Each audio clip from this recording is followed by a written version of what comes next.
in multiplying these rational expressions, we're going to have to do some more advanced factoring. First of all, up here, we have an x in each of the terms, so we can factor an x out.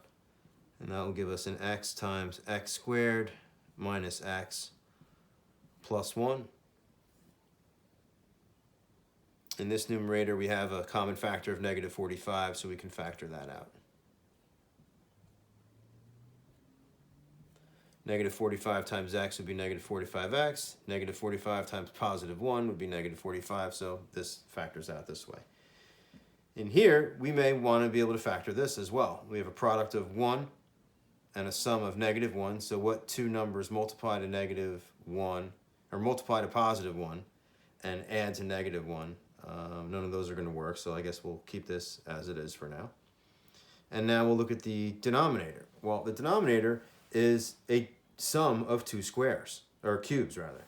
So we have a sum and difference pattern here. So we're really going to be looking at x plus 1, because the square root of the cube root of this first term is x. The cube root of the second term is 1. If we're looking at a sum of cubes, then we're going to have the sum here. This would be x times squared, so this would be x squared. This would be 1 squared, or 1.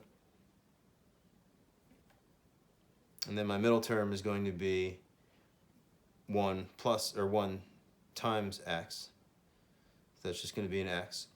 Because this is a sum of cubes, my signs are the same, opposite, and then always positive.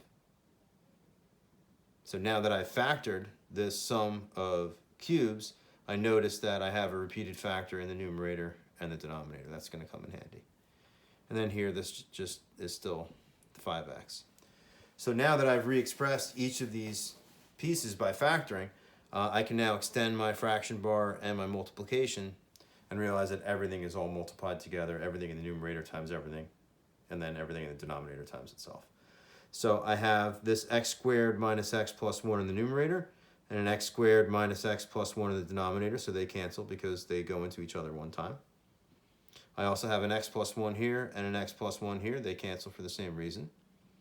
I have 1x up here and 1x down here, so they both cancel. So all I'm really left with now is negative 45 divided by 5, and that would simplify to negative 9. So when I look at this entire expression, as ugly as it might look, this really simplifies to negative 9. The way I got there was by factoring out the greatest common factor of x here, by factoring out the greatest common factor of negative 45 here, and by recognizing this as the sum of two cubes and factoring it properly. Then I was able to just cancel like factors until all I had left was two integers that simplified to negative 9.